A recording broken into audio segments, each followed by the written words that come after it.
podcast is part of the Sports Social Podcast Network.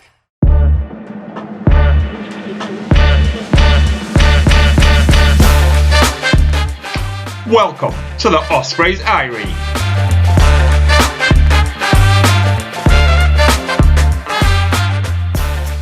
Hello and welcome back to another episode of the Ospreys Eyrie podcast. No guest in this week. The man of 1,000 podcasts has had to drop out. He will be back next week, though.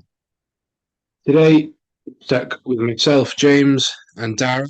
Darren, how are we? Hello, fine, thank you. How are you, James? I'm good.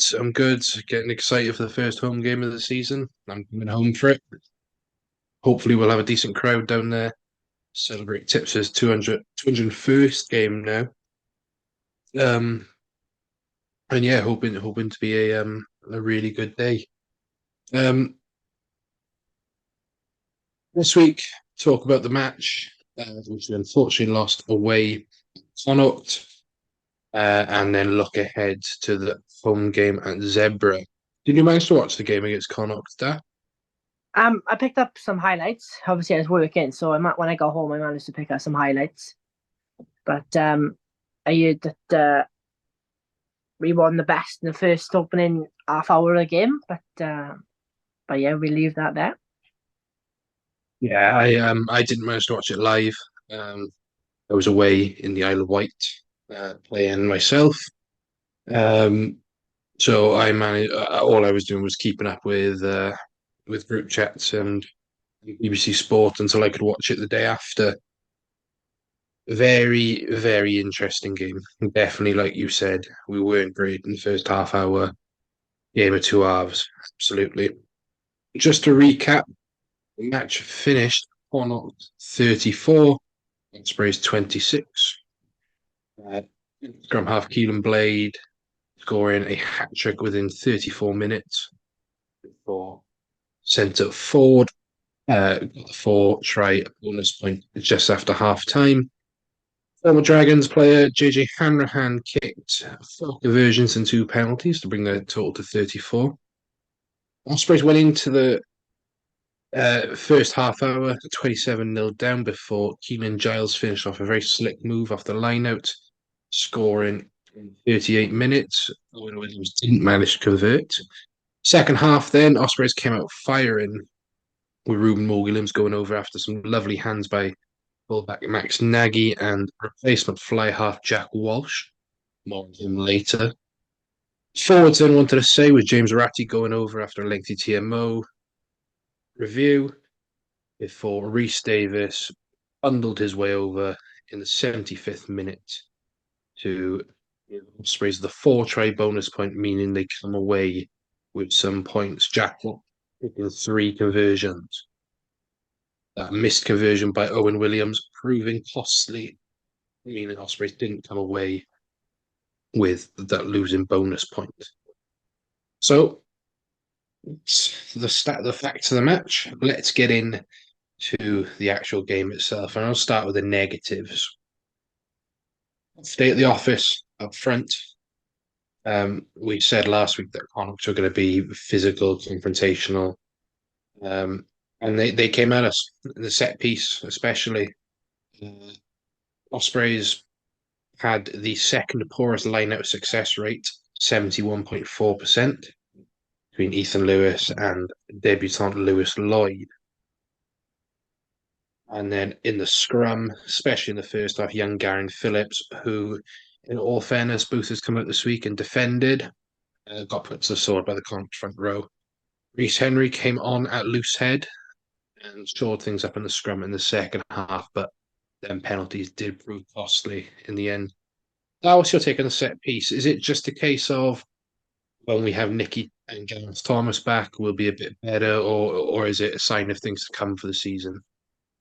Well, look, compared to last season when we had Nicky Smith starting, we had Lake, we had Sam Parry available, we had Tom Botha playing, we had we options coming off the bench. So at one point in the game, about around the 50th, 60th minute of the game, whoever started the game will then go off and we have a brand new front three on. And that last season, that was our, the engine room for us. We battered teams up front. They couldn't live with us. Most teams couldn't live with our scrum last season. But, going back to previous conversations that we've had, we have lost players with every club in Wales. They've lost players. But these youngsters are going to get blooded in sometime. I think this season now is going to be a transitional season for us. Obviously, like you said, hopefully have Nicky Smith back this week. More on that later, because I would like to see him start this week because he didn't have much game time out in France, did he? But yeah, hopefully Nicky can come back in, and then obviously when Derry Lake comes back in as well, and then you'd have hopefully Smith, Lake, and both are starting the majority of the season, if and when they do play for us. Absolutely, and it's not a slight on Garen at all. I think Garen is a great young talent, and he's a product of working with Paul James in the senior academy, and then coming through and working with Duncan then in the third team. But we got that scrum struggled in the first half. Tom Bota is a fantastic scrummager, and this was talked about at length in the press conference this week. He can't do it on his own. I think Rhys Henry coming on. Rhys Henry becomes a bit of a joke, right? For how he looked. But Rhys Henry to play both sides of the scrum at this level, the Champions Cup level as well, is immense. Then props are a dime a dozen. And Booth has said he's on record saying that he makes no quarrels about it. He builds his game around set piece, right? I said this on the main rap pod earlier this week that Ospreys get parity and they get territory through set piece. Okay, we win penalties at scrum time. We have a devastating maul, and we build from there. We didn't get that going at all in the first half. So scrum wise, I'll be very interested to see how we approach Zebre on the weekend. And I'll talk more about Zebre scrum later on because they did very well against a big Ulster side. Yeah, absolutely. Let's talk about the line-out quickly. Where do you think that went wrong? Do you think that was a case of the hooker or the jumper, or maybe a bit of both?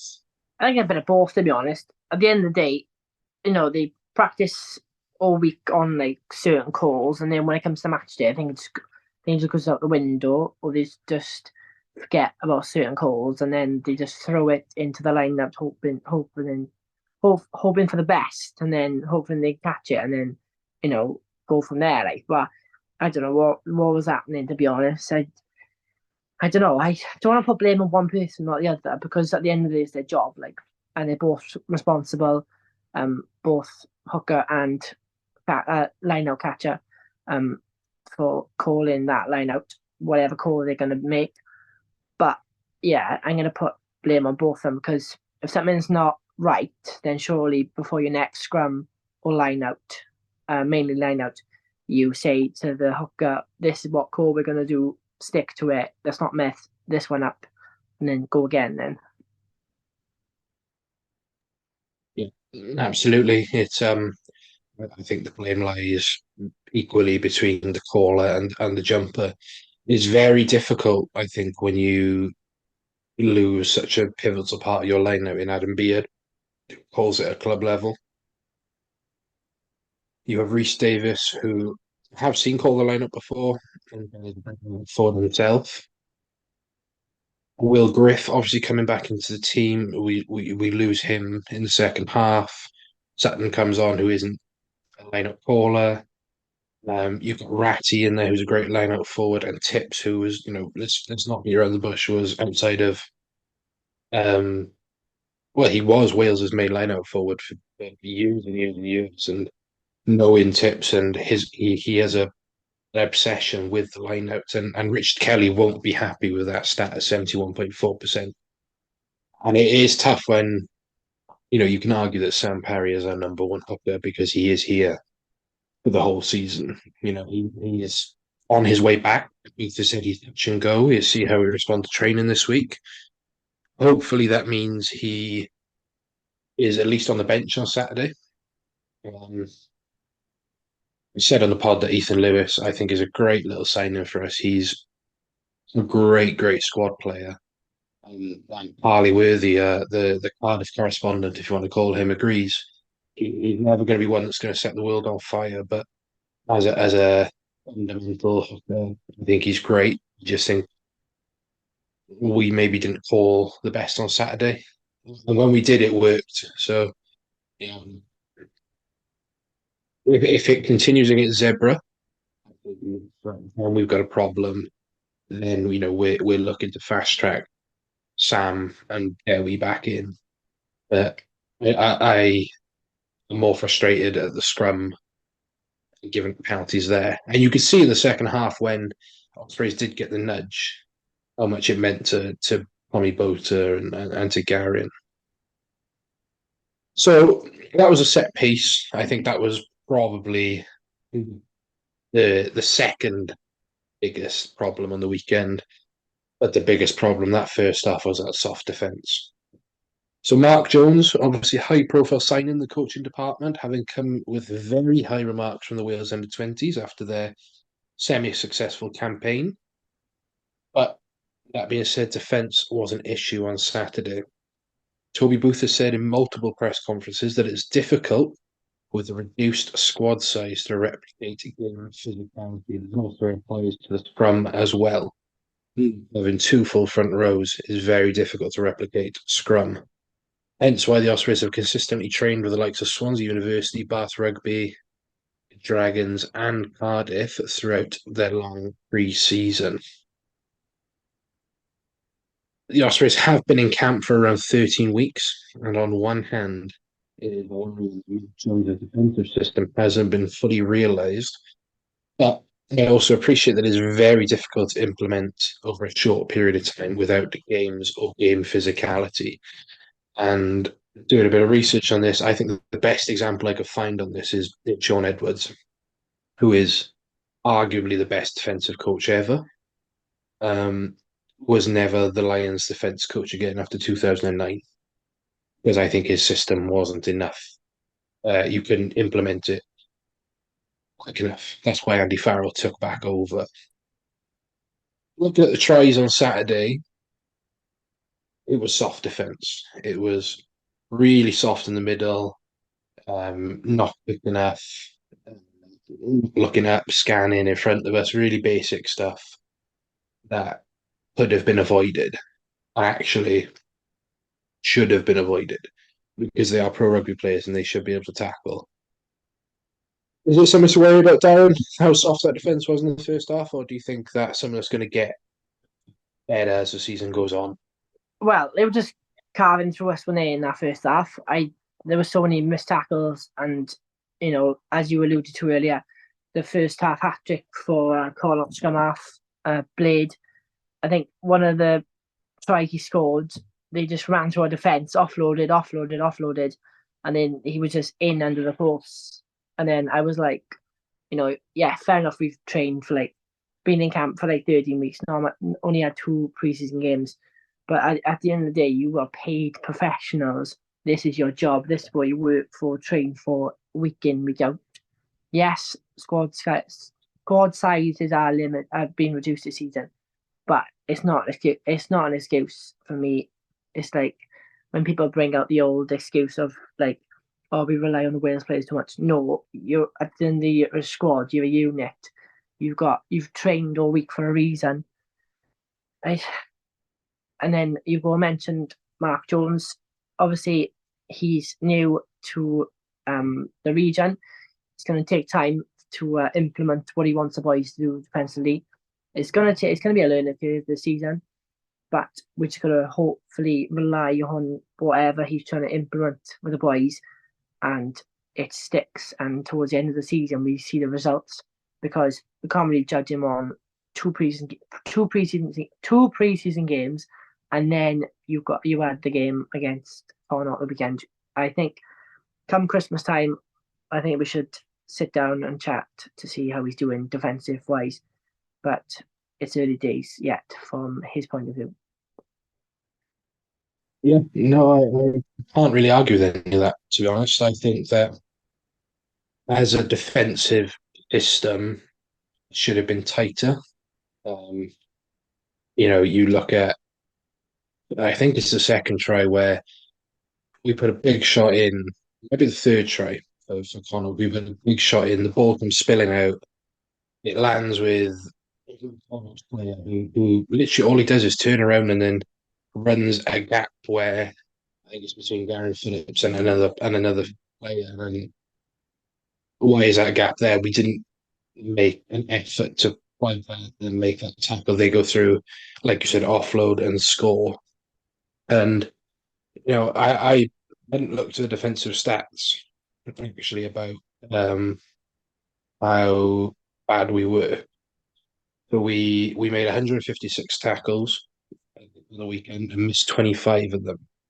So an 86% tackle completion. Now that isn't awful, but 86% won't win you games away from home. Okay. And that's down to, one up tackling, uh, to your group tackling as well. 86% won't win you games. For reference, Connacht with 181, missing 19, just giving them a 90% tackle completion rate, which is the stat that you want to be around. It's not all negative from an Osprey point of view. We only conceded 8 penalties. But the stats are pretty damning from an attack point of view. That barrage in the first half, Connacht made 11 line breaks compared to our two. 375 meters post contact, more ball carries, more passes of the ball. Again, that comes down to that offloading game. And their lineup was, Connacht full credit for that win. The first half was inexcusable from the Ospreys, and it's widely said on the forums, on Facebook, on Twitter or X, whatever you want to call it, that was the worst first half the Ospreys have played probably ever since I can remember, anyway. And talking with Hugh Griffin of the Pirate Rugby Pod on Rap this week, saying should you be more harsh on them for that first half because we went in 27-5 down. And I genuinely don't think so because of that second half. If we'd have come out and lost the game by 40, 50 points, and it was a repeat of that first half, I think I would be, yeah, this is really inexcusable. But that brings me to the positives. Because I don't want to dwell on them negative things, right? This is a new season. We're going in it with a new uh, mindset. And Ambition. let's look at the positives. Exactly, ambition. So, URC stats. Ospreys in round one of the URC had the second highest rate of collision dominance. So 29.1% of their carries they won, which is good to see. Even when we made on the back foot, the likes of Morgan Morris, who got through lots and lots of work. Bruce Henry came on and carried well. Rhys Davis carried well. James Ratty, Beeves, Tipperick was when he carried and that offloading was brilliant. They clearly done their homework on the likes of Kieran and Owen. They were wrapped up really, really quickly. And Gordon Farrell for Connacht works really well as that centre partnership. They were resilient. We went into half time 27-5 down. It took us 38 minutes to get into that game. Like you said, half an hour of being under our post, being under the cosh. We set the tone early. Kieran Williams dropping the kickoff. Stuff that you coached at the lowest level.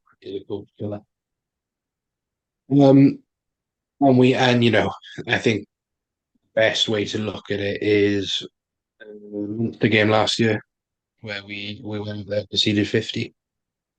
We both sides of the half we were soft, but actually we didn't fold. We came out, we outscored them the second half.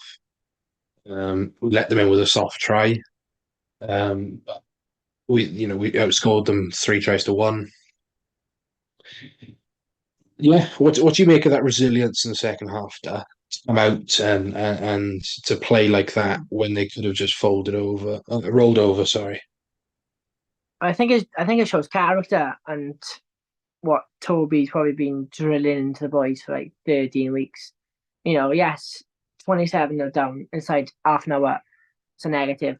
But then Giles scored towards the end of the first half. Then we come out all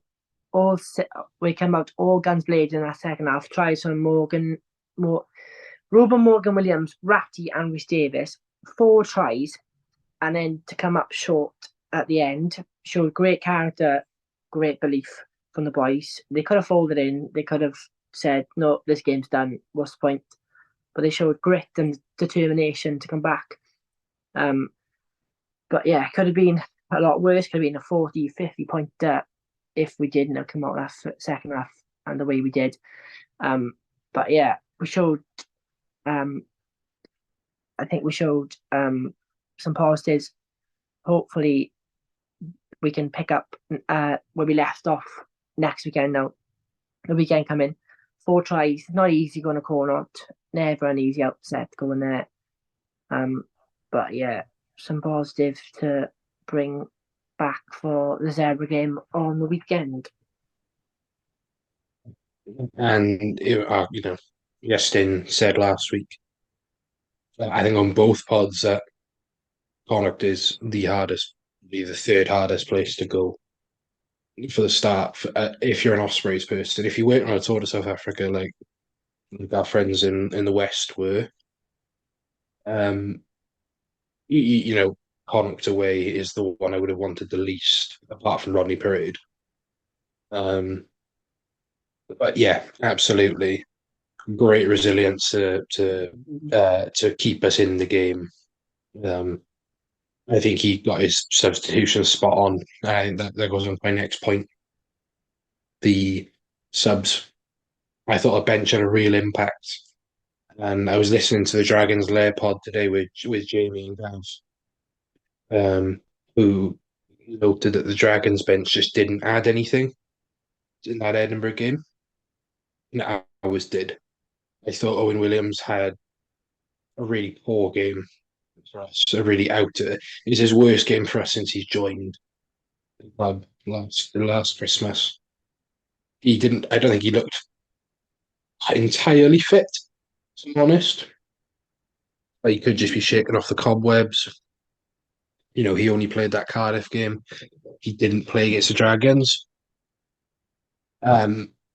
So yeah, that'll be interesting to see if Walsh starts on the weekend. But Jack Walsh, man, he took some criticism last year, and rightly so. The goal kicking definitely wasn't up to standard at all times. Probably made the wrong decision a lot. Struggled at 15 a bit. I'm thinking back to that Cardiff game at the Arms Park where he had a howler in the first minute and Cardiff go over.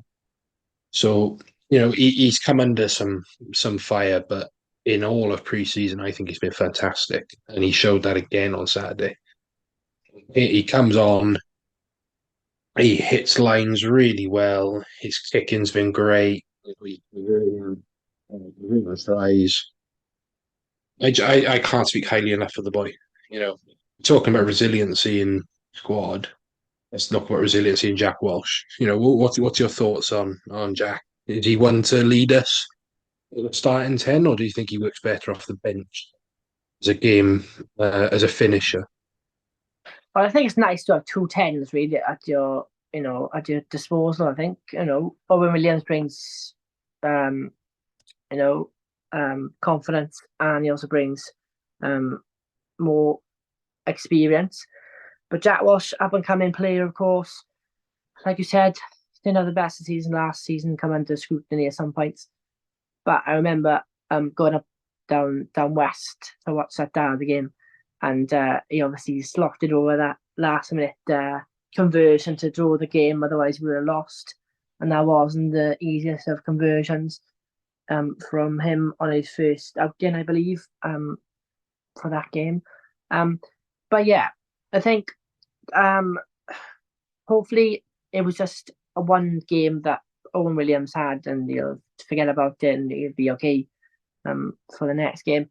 If not, I think Jack Walsh starts. I think yes, he's young. I think young. I think he's ready. Same as I know going off topic a bit now, but I think him and Ruben Williams this season are going to be big players for us. I think going forward. But hopefully Owen Williams can prove the doubters wrong, and he'll be okay for the weekend. If not, start Walsh, and I'm sure he will have a good game like he did when he came on early in that game against Connacht on the weekend. Yeah, I think it's a really, really good debate around Walsh at the minute, and like you said, really healthy to have 2 10s, well 3 10s really, if you count Dan Edwards, his development. Who else made an impact? Reece Henry. Talk about him. Again, often joked about because of his appearance and being old school, but carried really well.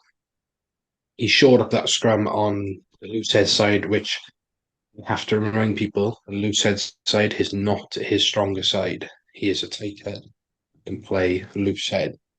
There are only a handful of props I can think of right now who can do that. Probably one of the most common ones would be Jamal Ford-Robinson for Gloucester. In the Premiership, regularly fills in at big and loose. He's got a lovely pair of hands. He does that lovely drawback for the Raven try. I think there's a real case for him to be on the bench at Lucid on Saturday. That allows Warren to keep his place on the bench, who I thought again looked good when he came on. Rhys Davis, after a lot of work, I thought Tipperick on his 200th appearance was great. Really, really hasn't missed a beat. I think that long preseason works really well for him. Other than that, it was a quiet day for the likes of Giles, and he did really well for his try, Luke Morgan. The other player who I thought played really well was Max Nagy. Someone who last year probably came under a lot of criticism, especially when Yeston Hopkins came through. I think a lot of people were like, oh, look at this brand new thing we have, this shiny thing in Yeston Hopkins, and sort of disregarded Nagy, who, again, wasn't patently fit all of last year. He was really struggling, I think, with injuries and nagging injuries. He was excellent. He, took the high balls really well. He runs at soft shoulders, which I really like. So for the layman, when runs at your weak shoulder, breaks that first tackle every time, gets over that gain line. You could see this year Fussell is wanting to use him a lot more on the line. If you look at Ruben Stride as a perfect example for this. Ford recognizes that Nagy is coming into this line off a beautiful drawback pass, and he bites in. So Nagy puts a nice little step off the right, beautiful offload into Walsh, who gets through that gap. That's what Nagy brings you. He's a big guy. He's 6'4", really, broad shoulders, proper.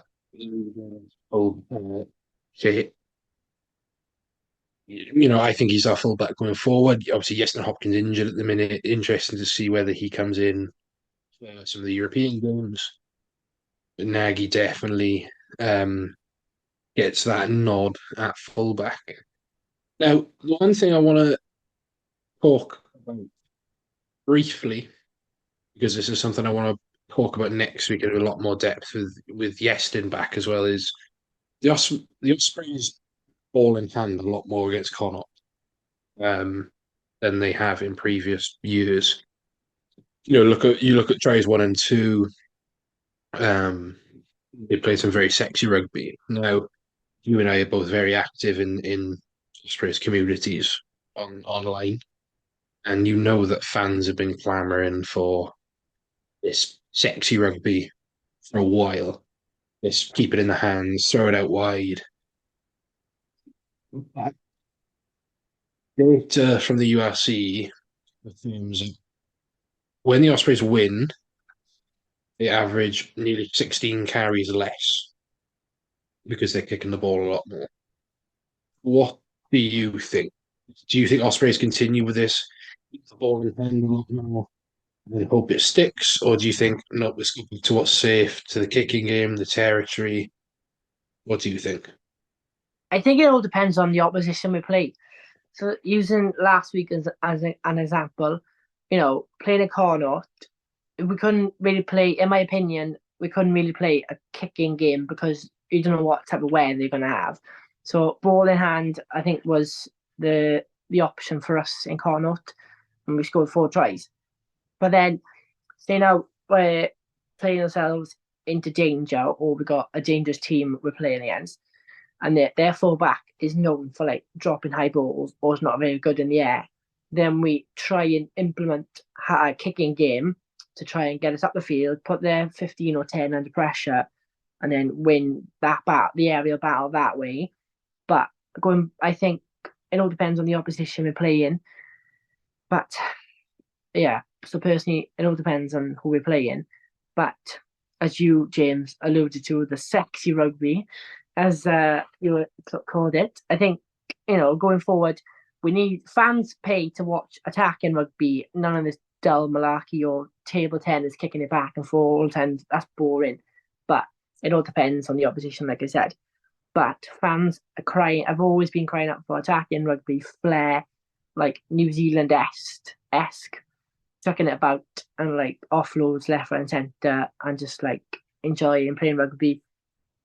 But I think going back to what I said, I think it all depends who our opposition is, and then go from there. To be honest with you, because one week you might play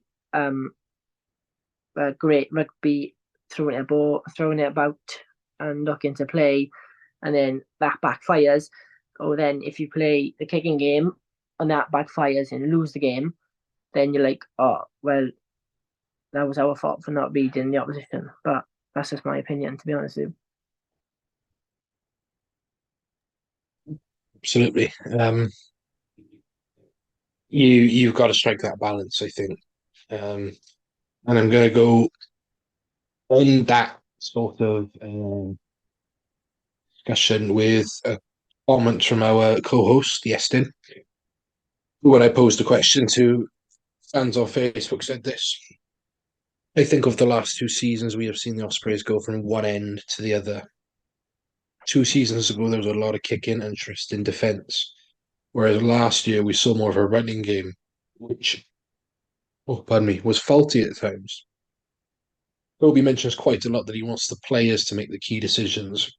So hopefully we do see a little more kicking, but when the opportunity is there, the squad take it. And I think that's the best way to put it.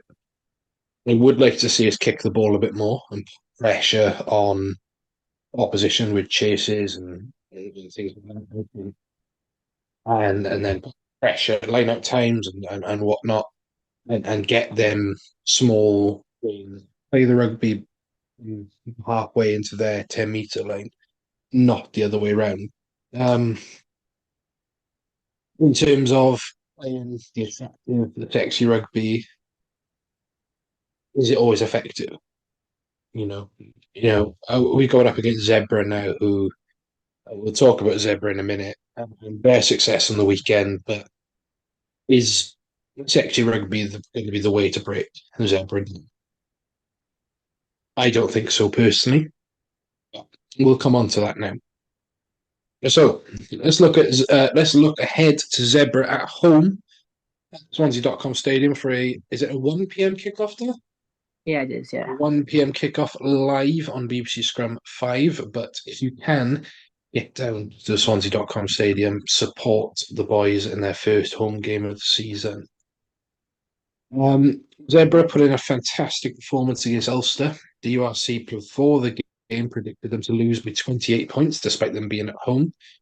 Instead, Zebre lost eventually by 4 points in a controversial manner. They got parity at scrum time against Ulster, winning 6 scrum penalty and boast 100% line-out success. In terms of personnel, they boast former Ospreys rower Guido Volpi, who for some looked very good when he did play in his limited appearances for the Ospreys back during the Alan Clark era. In their back line lies Gessi and Pani, two very, very fine players, with players like Ferrari in the pack. Where do you stand on Zebra? Do you think, despite their massive losing record, do you think they still pose a big threat? I think so. Yeah, I think I always get mixed. I always mix Bennett and Zebre up. One of them is like our kryptonite team. We always struggle against them every season. I can't remember who it is, but yeah, I think they're Italians and they always bring passion and flair to every game. They ran Ulster close on the weekend. Not many teams do that these days against Ulster, in my opinion. But yeah, I think we should go out there and just give it our best and read the opposition. And hopefully, Toby's done that this week and they've trained for a big physical encounter with Zebre and hopefully target that aerial battle, as you alluded to, because the playing the nice style of rugby might not be effective this week, given their pack size on their day. But who knows? We'll have to wait and see this Saturday. But hopefully, like you said, Toby wants the players to make the decision on if they're going to kick it or run it, or if they spot a gap, they're going to take the chance and dart and run. But it all comes down to the players at the end of the day and what they've trained for a week to attack this Zebre team. Absolutely. I think Zebre from the main pod. Zebre is a team we struggle to play rugby against. I think, we always do get the result off them eventually, but whereas with Benetton, we're in more of a battle as to whether we actually win or not. Zebra's one that drag down to a certain level and we just play turgid rugby and we were sort of grinding out performances. We went away to Zebre last year and we got off to a really nice start. Thieves went over, Tian Thomas Wheeler went over, and then it took a Zebre fight back for us to wake up again. And, I don't want that again. I want us to be clinical on Saturday. And what's worrying me is that Zebre went out and gave a really good account to themselves against Ulster. And that Ulster squad's got a lot of depth, a lot of good players. Their set piece was great. They've recruited well. It's a young squad made up of mainly Italian players, and then they recruit really smartly with South Sea Island players and players from New Zealand as well. From an Ospreys point of view, it is confirmed that Smith will be available for selection. He'll be both revealed in the press conference this week that he asked to be involved. It's fair to say that it is likely he will start, and Booth will have to make a choice as to whether Darren Phillips or Rhys Henry wear the 17 shirt. From an injury point of view, Will Griffiths is out with a shoulder injury. He looked in some pain, and currently we have no timeline as to when he'll be back. Booth does have options, however. Hugh Sutton can fill in, as he did very well last season, or alternatively, James Ratty can move from 6 back into the boiler house for Barry Deeves to come into the back row. Sam Parry has been It is noted that Sam Parry is touch and go. He is training this week, but it all depends on how he responds to training. If Sam Parry is fit, it is unsure whether he will start, and Ethan Lewis will take the 2 shirt again. In terms of placing Will Griffiths in that second row, Darren, who do you bring in? I think Sutton is the obvious replacement, I think. And then you chuck Ratty into the front four. And then you obviously, in times like this, we're going to struggle because, limited budget, limited players. Obviously, Beard being away with Wales still, and he's going to be playing in that Barbars game next weekend. I think you just chuck Sutton in. I feel sorry for Will Griffiths. He's been injury hit for the time I can remember. Just feel sorry for the guy. He made his 50th appearance against Connor. Not many players get to do that achievement. Just feel sorry for him, but hopefully it won't be a long-term injury, because I think in the long term that might affect us going forward with options, and we might have to bring an emergency signing in just to cover for however long Griffiths is up for.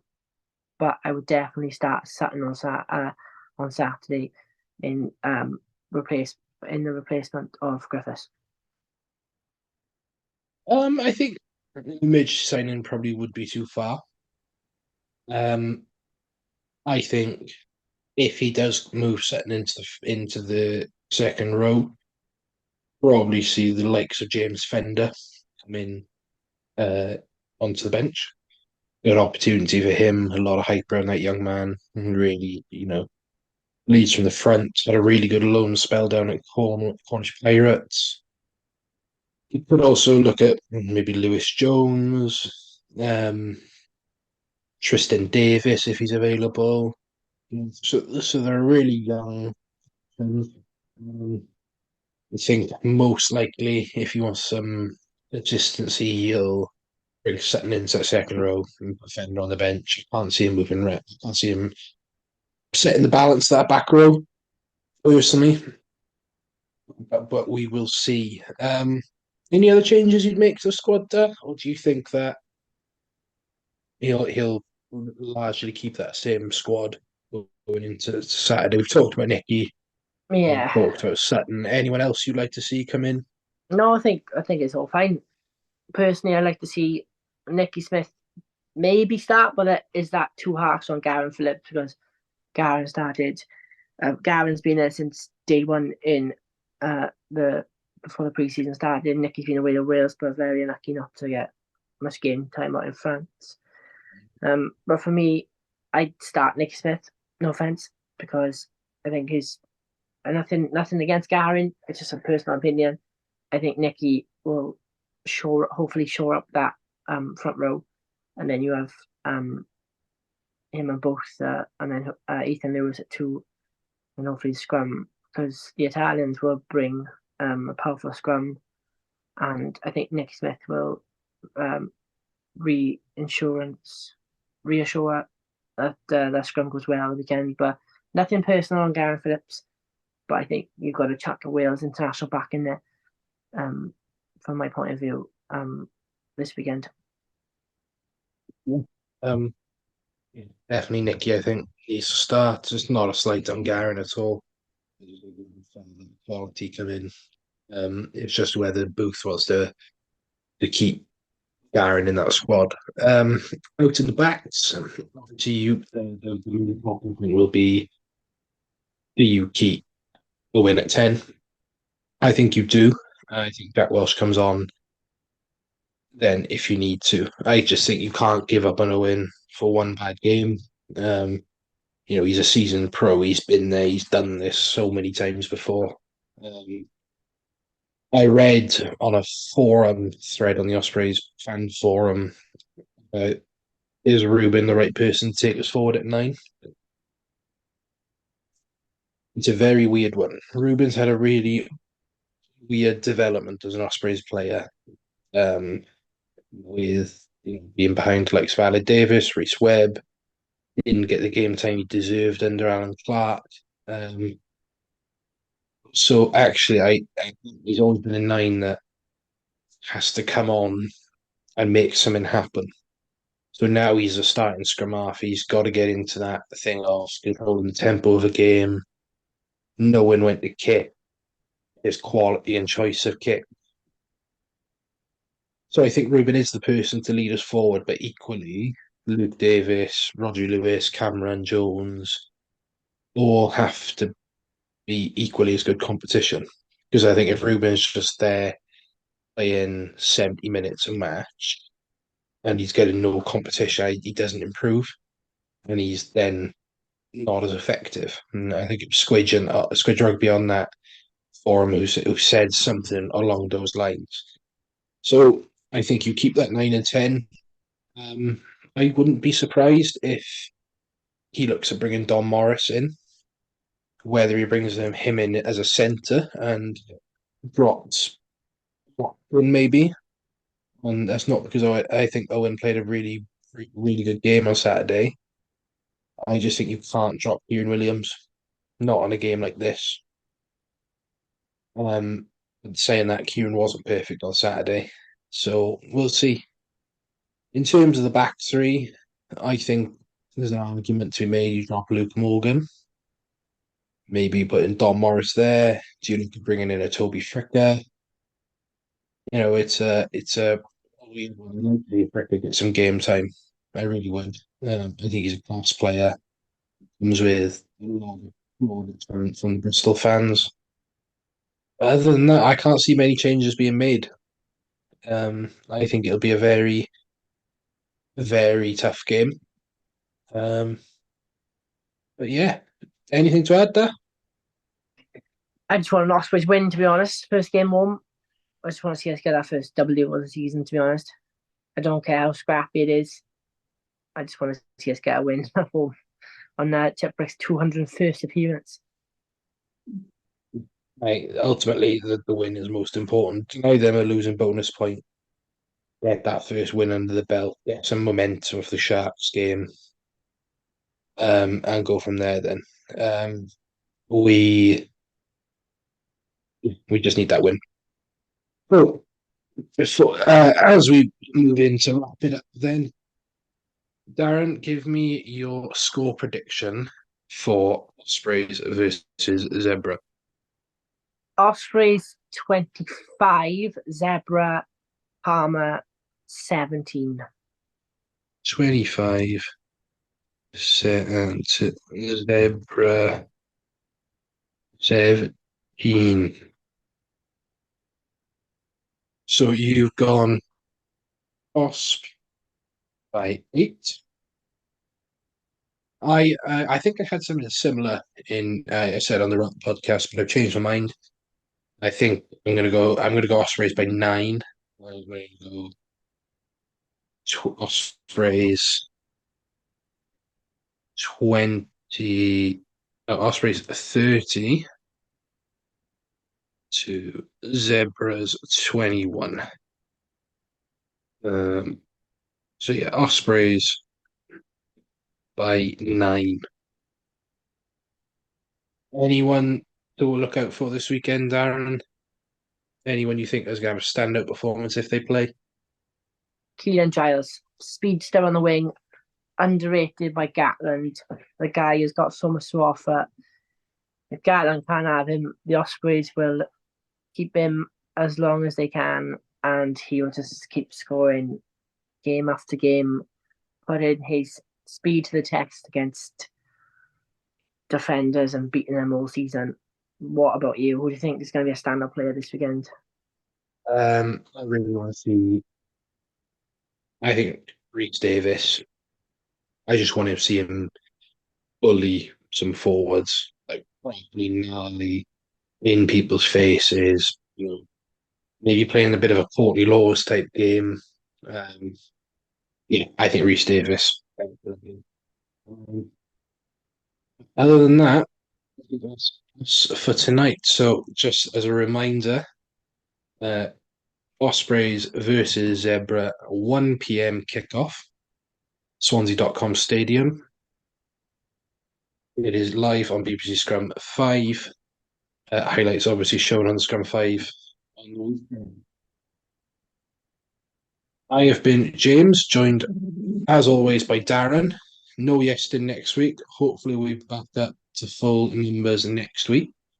Join us next week as we review the game against Zebre and look ahead to the historic, if you want to call it, clash against the Sharks, or the Hollywood Bet Sharks, taking place at Twickenham Stoop next Friday. I have been James. Darren, Thank you for tuning in again. thank you so much. And join us next week on the Ospreys Irie podcast.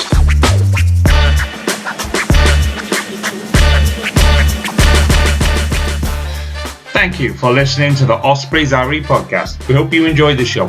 Please subscribe, rate and review wherever you listen to us, as it really helps spread the word.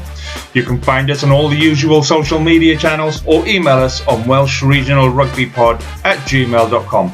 And remember, whatever the question, rugby is always the answer.